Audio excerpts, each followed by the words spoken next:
Hello दोस्तों, sleepy classes में आपका स्वागत है। आज मैं आपके सामने हमारे 48 डेज मेंस आंसर राइटिंग की एक झलक लेके आया हूं, जिसमें आप ये देख सकते हैं कि किस तरीके से क्वेश्चंस को डिस्कस किया जाता है, क्वेश्चंस की एनालिसिस और कौन से पर्सपेक्टिव से आप उसे हैंडल कर सकते हो, स्ट्रक्चर में क्या चीज़ें होनी चाहिए, सिंप्लीफाइड तरीके से आप कैसे आंसर के पार्ट बाय पार्ट को आंसर दे सकते हो। इन सभी चीज़ों को हम डिस्कस करते हैं वहाँ पे। तो आप एक बार उसकी झलक देख लीजिए और दोबारा मुझसे मिलिए। एनवायरनमेंट के ऊपर जो सवाल पूछा था उसमें पहला क्वेश्चन था, forest conservation strategies have been able to achieve their goals, do you think, and discuss in light of recently notified forest conservation rules.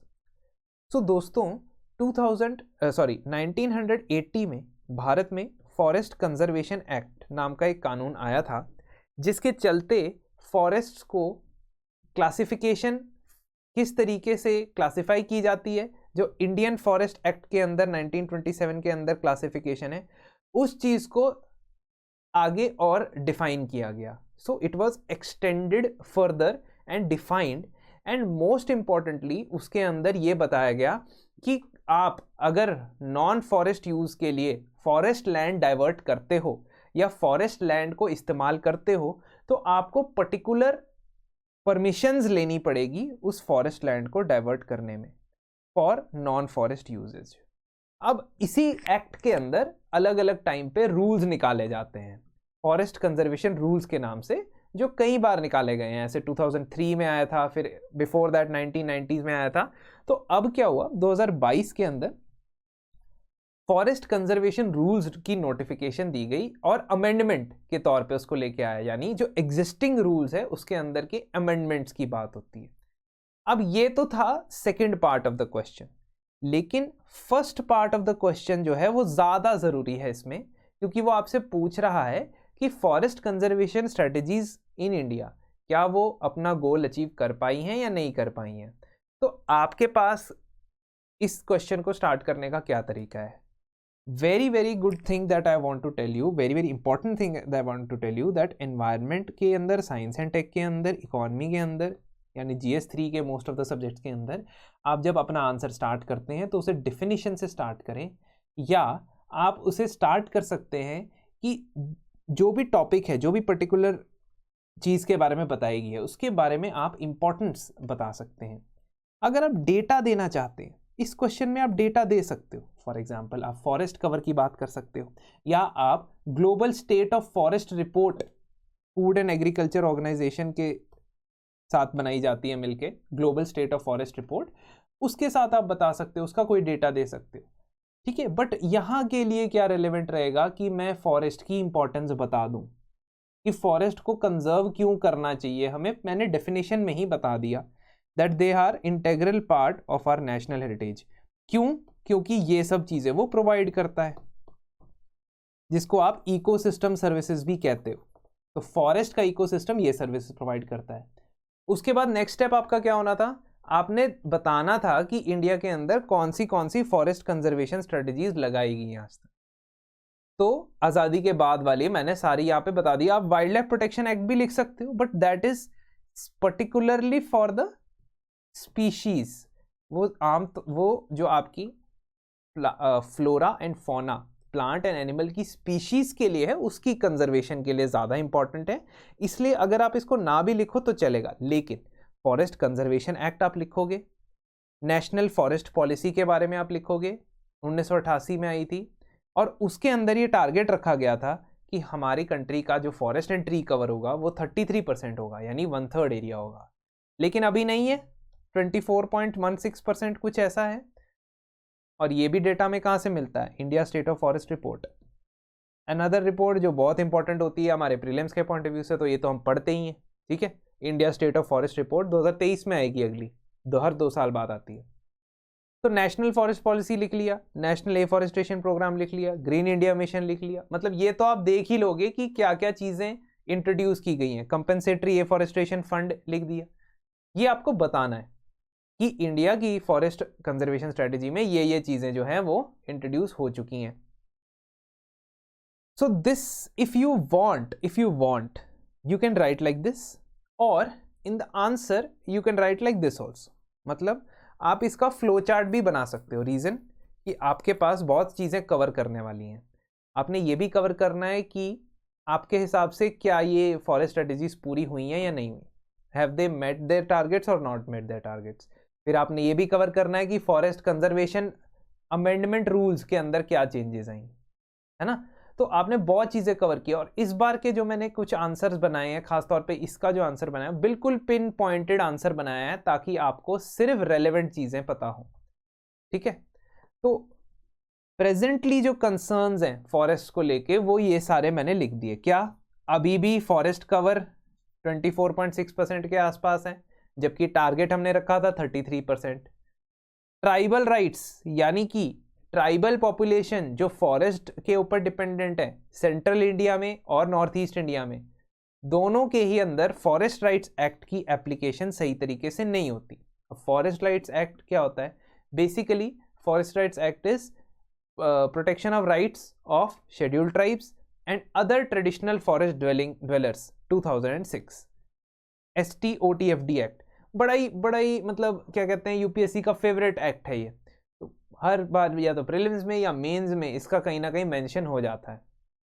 तो इसके अंदर क्या होता है, इसके अंदर लैंड टाइटल्स दिए जाते हैं किनको? जो ट्राइबल लोग फॉरेस्ट के अंदर रहते हैं, तो उनको कुछ अप टू 4 हेक्टेयर पर पर्सन उनको ज़मीन उनके नाम की जा सकती है। क्यों? क्योंकि वो वहाँ के ट्रेडिशनल निवासी।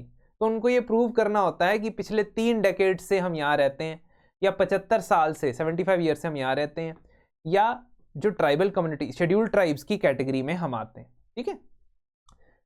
अब क्या होता है कि ministry of environment forest conservation के लिए फॉरेस्ट कंजर्वेशन एक्ट और फॉरेस्ट कंजर्वेशन रूल्स इंप्लीमेंट करती है, और मिनिस्ट्री ऑफ ट्राइबल अफेयर्स जो है, मोटा जिसको कहते हैं शॉर्ट में MOTA, वो फॉरेस्ट राइट्स एक्ट को इंप्लीमेंट करती है। और दोनों मिनिस्ट्री के अंदर आपस में बड़ा तनाव रहता है, बड़ा फ्रिक्शन रहता है। क्यों? क्योंकि अगर ज़्यादा से ज़्यादा ज़मीन आप फॉरेस्ट लैंड की ट्राइबल्स के नाम कर देते हो, तो इसका मतलब आप रिजर्व फॉरेस्ट के अंदर से या डिक्लेयर्ड फॉरेस्ट के अंदर से ज़मीन कम कर रहे हो। और उस ज़मीन जो सरकारी ज़मीन होती है रिजर्व फॉरेस्ट वाली, उस ज़मीन का अगर आप एरिया कम करते हो तो कंजर्वेशन के लिए वहाँ सरकार या सरकारी एजेंसियाँ कम काम करती हैं। तो that is why there is always a tussle between these 2 ministries, ठीक है। अगर आप इसकी हिस्ट्री पढ़ोगे तो आप देखोगे कि मिनिस्ट्री ऑफ ट्राइबल अफेयर्स हमेशा विपरीत या उल्टे रिकमेंडेशन देती आई है ministry of environment, forest and climate change के। अब इसी वजह से हम देखते हैं कि फॉरेस्ट कंजर्वेशन के लिए जो आप कदम उठाते हो, जैसे फॉरेस्ट कंजर्वेशन एक्ट और उसके अंदर के जो रूल्स हैं, वो बड़े स्ट्रिक्ट क्राइटेरिया रखते हैं किसी को कि लैंड नहीं देना है फॉरेस्ट के अंदर। फॉरेस्ट के अंदर किसी तरीके की आप कटिंग नहीं कर सकते, एग्रीकल्चर एक्टिविटीज़ के ऊपर रोक लगाई जाती है वगैरह वगैरह। जबकि फॉरेस्ट राइट एक्ट तो ट्राइबल लोगों को वहाँ रहने की परमिशन दे रहा है और वहाँ को लैंड टाइटल्स भी दे रहा है, वहाँ के ज़मीन के ऊपर वहाँ के रिसोर्सेज के ऊपर आपको हक दे रहा है। तो इन दोनों में हमेशा कन्फ्लिक्ट लगी रहती है। तीसरा पॉइंट होता है कि आप की डेवलपमेंट वर्सेस कंजर्वेशन की डिबेट। कितना ज़्यादा आप डेवलप करना चाहते हो फॉरेस्ट लैंड को, कितना ज़्यादा उसके अंदर उसको डाइवर्ट करना चाहते हो इंडस्ट्री बनाने के लिए, ह्यूमन सेटलमेंट बनाने के लिए, और कितना ज़्यादा उसे कंजर्व करना चाहते हो। तो ये प्रॉब्लम अभी तक है, हमारी फॉरेस्ट कंजर्वेशन स्ट्रैटेजी अभी तक सक्सेसफुल नहीं हुई है। And we can also say कि पुअर इंप्लीमेंटेशन है। फॉर एग्जाम्पल, आपके पास लैंड डाइवर्ट करने के लिए फॉरेस्ट कंजर्वेशन एक्ट के अंदर एक मैकेनिज्म है। अब उस मैकेनिज्म के तहत 2019 में ये बताया गया कि फॉरेस्ट अप्रेजल कमेटी, जो अप्रेजल कमेटी होती है जो ये बताती है कि हाँ, अप्रूवल देती है कि ये लैंड जो है वो डाइवर्ट हो सकता है forest land to some other use के लिए, वो फ्रीक्वेंटली लैंड का अप्रूवल दे देती है, जबकि वो ग्राउंड लेवल पे रिव्यू नहीं करती, पब्लिक से वो रिव्यू नहीं करवाती उस डिसीजन को, ठीक है। So there is no consultation held, no ground level surveys held, but large amounts of land are diverted from the forest. अब ये कंसर्न अभी तक है। और क्यों मैंने आखिरी कंसर्न ये वाला क्यों लिखा है? मैंने इसलिए लिखा है, अब देखो ना, आंसर का फ्लो भी बनना चाहिए। मैंने इसलिए लिखा है कि फॉरेस्ट कंजर्वेशन रूल्स 2022 में भी यही बात सामने आती। क्या? फॉरेस्ट कंजर्वेशन रूल्स के अंदर उन्होंने कहा कि 3 लेवल पे कमिटीज बनेगी। एक सेंट्रल लेवल पे प्रोजेक्ट अप्रेजल कमेटी बनेगी, एक रीजनल लेवल पे कमेटी बनेगी, अप्रेजल कमेटी बनेगी, और एक स्टेट लेवल पे कमेटी बनेगी। ठीक है, तो किसी भी प्रोजेक्ट को अगर खास तौर पे अगर वो 5 से 40 हेक्टेयर के ऊपर वाला एरिया के ऊपर वाला प्रोजेक्ट है, 40 हेक्टेयर से ऊपर वाला प्रोजेक्ट है, तो उसको सेंटर के पास जाके अप्रूवल लेना पड़ेगा। ऐसे ही रीजनल कमिटी के पास उसे जाना पड़ेगा जिसने हाईवे बनाने हैं, है ना, रोड बनानी है। तो 2-3 स्टेट से गुजरती हुई रोड होगी, 2-3 स्टेट से गुजरते हुए फॉरेस्ट होगी। फॉर एग्जाम्पल हमारे कर्नाटका, केरला, तमिलनाडु के ट्राई जंक्शन पे बड़ा फॉरेस्ट है, बड़े सारे फॉरेस्ट है, बड़े सारे नेशनल पार्क है ना। तो आप अगर वहां से रोड हाईवे बनाना चाहते हो तो उसके लिए प्रोजेक्ट के लिए अपने जो प्रपोजल की अप्रूवल लेना है वो रीजनल कमेटी से लोगे। तो इस तरीके से 3 टियर सिस्टम बनाया गया है। तो इसमें आपको क्या करना था, आपको करंट अफेयर्स पढ़ने थे, और आई थिंक जुलाई के करंट अफेयर्स में ये चीज़ कवर होती है, जिसमें बात होती है कि 3 टियर कमिटीज बनाई जाएंगी। माइनिंग और नॉन माइनिंग प्रोजेक्ट्स के लिए एक टाइम लिमिट रख दिया कि इतने दिनों के अंदर अंदर उसको अप्रूवल मिलेगा। ठीक है, रीजनल कमिटीज बना ली। कंपनसेटरी एफॉरेस्टेशन के बारे में बात करता है। अब कंपनसेटरी एफॉरेस्टेशन के लिए मैंने आपको कहा था कि there was an act already, CAF 2016। इसमें क्या होता है, इसके अंदर फंड बनाए जाते हैं। ठीक है, कंपा फंड जिसको कहते हैं। तो नेशनल लेवल पे एक फंड होता है और हर एक स्टेट के पास एक फंड होता है। तो बेसिकली क्या होता है कि अगर आपके पास आप एक इंडस्ट्रियलिस्ट हो, आपने कहीं फैक्ट्री खड़ी करनी है फॉरेस्ट लैंड डाइवर्ट करके, तो आप परमिट लेने जाते हो। परमिट लेते वक्त आप बताते हो कि इतना एरिया में डाइवर्ट कर रहा हूं, और जितना एरिया आपको डाइवर्ट करने के लिए अलाउ किया जाता है उसके जितने ही एरिया के अंदर आपको एक नया फॉरेस्ट तैयार करना पड़ता है, यानी कि एफॉरेस्ट्रेशन करनी पड़ती है। अब यहां पे क्या बोला गया फॉरेस्ट कंजर्वेशन अमेंडमेंट रूल्स में कि अगर आपको जिस स्टेट में मान लीजिए मैंने कर्नाटका के अंदर फॉरेस्ट लैंड डाइवर्ट किया है, तो मुझे कर्नाटका में कोई और ऑल्टरनेट जगह नहीं मिल रही है फॉरेस्ट बनाने की, तो मैं किसी और स्टेट में भी जाके बना सकता हूं। ठीक है, तो किसी और स्टेट में भी एफॉरेस्ट्रेशन कर सकता हूं। फैक्ट्री में वही लगाऊंगा कर्नाटका में, but I will go to some other state, plant some trees there and say कि मैंने एफॉरेस्ट्रेशन कर ली। अब प्रॉब्लम क्या आती है इसकी वजह से, ये जो प्रॉब्लम क्या आ सकती है इसकी वजह से, वो है कि कंपनसेटरी प्लांटेशन जो आप कर रहे हो, क्या वो उस नेचुरल फॉरेस्ट को और उसके इकोसिस्टम को पूरी तरीके से रेप्लिकेट कर पाएगा या नहीं कर पाएगा, ये एक सवाल खड़ा होता है। दूसरी बात, यहां फॉरेस्ट कंजर्वेशन अमेंडमेंट रूल्स में ग्राम सभा का मेंशन ही नहीं है, यानी कि जिन फॉरेस्ट विलेजेस से आपने फॉरेस्ट को डाइवर्ट करना है प्रोजेक्ट के लिए, उसमें ग्राम सभा की अप्रूवल जो होती है वो आपने मांगी नहीं है, आपने सीधा स्टेट कमिटी से अप्रूवल मांगा है। तो ग्राम सभा यानी कि जो उस इलाके में रहने वाले लोग हैं, वो एडल्ट वोटर्स हैं, उनकी अप्रूवल या उनकी सिग्नेचर ले ही नहीं रहे हो before diverting the land. Also जो छोटे प्रोजेक्ट हैं, यानी 5 हेक्टेयर से कम वाले प्रोजेक्ट है, एरिया से कम वाले प्रोजेक्ट है, उनको आपने एग्जेम्पशन दी हुई है। तो आपने क्या करना है इस क्वेश्चन के अंदर आपने जो कंसर्न्स आ रहे हैं वो दोबारा हाईलाइट कर देने हैं कि ये जो फॉरेस्ट कंजर्वेशन अमेंडमेंट से कंसर्न्स है ना, वो अभी तक जो चलती आ रही प्रॉब्लम्स हैं वो उसी की कंटिन्यूएशन है, and that is how your answer should flow in this. आखिर में आप बताओगे कि हाँ, लास्ट में कंक्लूजन होगा कि क्या करना चाहिए, 2 लाइनों में बता दिया हमने। वेरी वेरी इंपॉर्टेंट इज कि क्या करना चाहिए फॉरेस्ट के इस आंसर में तो आपको देना ही चाहिए। तो आपको बताना है कि अब तो फॉरेस्ट पे और ज्यादा खतरे आ गए, जैसे फॉरेस्ट फायर, हमने अगले आंसर में लिखा है forest fire, but still rapid urbanisation, ठीक है, growing population, so these are all challenges to the forest. तो अब 33% का टारगेट तो और भी मुश्किल हो गया है। So we should take inspiration for communities, जैसे कि अपातानी ट्राइब जो आपकी अरुणाचल प्रदेश के अंदर है, या बिश्नोई कम्युनिटी जो आपकी राजस्थान के अंदर है, जो wild life conservation, forest conservation के लिए खुद एक्टिवली काम करती है। तो इसका मतलब कि स्टेक होल्डर्स का आपको फीडबैक लेना चाहिए, उनसे इनपुट लेने चाहिए किसी भी पॉलिसी को बनाते वक्त। जब आप एनवायरनमेंट में आंसर लिख रहे हो तो आपको स्टेक होल्डर्स की इन्वॉल्वमेंट की बात करनी है, अपने एनवायरनमेंट को ऊपर रखना है।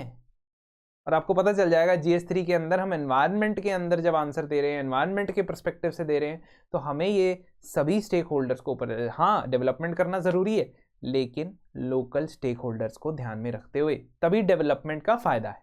तो दोस्तों देखा आपने, आपके आंसर्स उनकी इवैल्यूएशन के साथ साथ आपको वीकली लाइव डिस्कशन के अंदर इस तरीके से डाउट सॉल्विंग भी रहेगी, आपके सवालों के जवाब दिए जाएंगे, हर एक क्वेश्चन को लेयर बाय लेयर एनालाइज किया जाएगा, स्ट्रक्चर बताया जाएगा, और मैं आपसे सोर्सेज भी डिस्कस करूंगा कि कौन से सोर्सेज से आप पढ़ के बेहतर अपनी प्रिपरेशन को कर सकते हैं, कहाँ पे आंसर राइटिंग में कौन सी चीज़ को इनकॉर्पोरेट कर सकते हैं, इंट्रोडक्शन में क्या चीज़, बॉडी, कंक्लूजन में। और अगर इस डिस्कशन ग्रुप के साथ साथ आप टेलीग्राम ग्रुप में ज्वाइन हो जाते हैं तो आपका एक बहुत अच्छा पीयर ग्रुप बन जाएगा जहां पे आप आपस में भी डिस्कस कर सकते हैं। तो देखिए दोस्तों, आपके पास आखिरी मौका है क्योंकि प्रीलिम्स नज़दीक है। अभी अगर आप देरी कर देंगे तो शायद आप प्रीलिम्स के लिए भी लेट हो जाएंगे और 2023 अटेम्प्ट के लिए तो बहुत ही मुश्किल आपके लिए परिस्थिति बन जाएगी।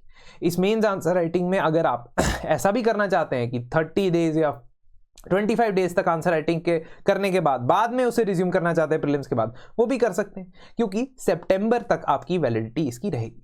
तो एक बार ज़रूर हमारी वेबसाइट पे जाएं या हमें ईमेल करें या हमारे नंबर्स पे हमें कांटेक्ट करें और आप इस कोर्स को ज़रूर अवेल करें।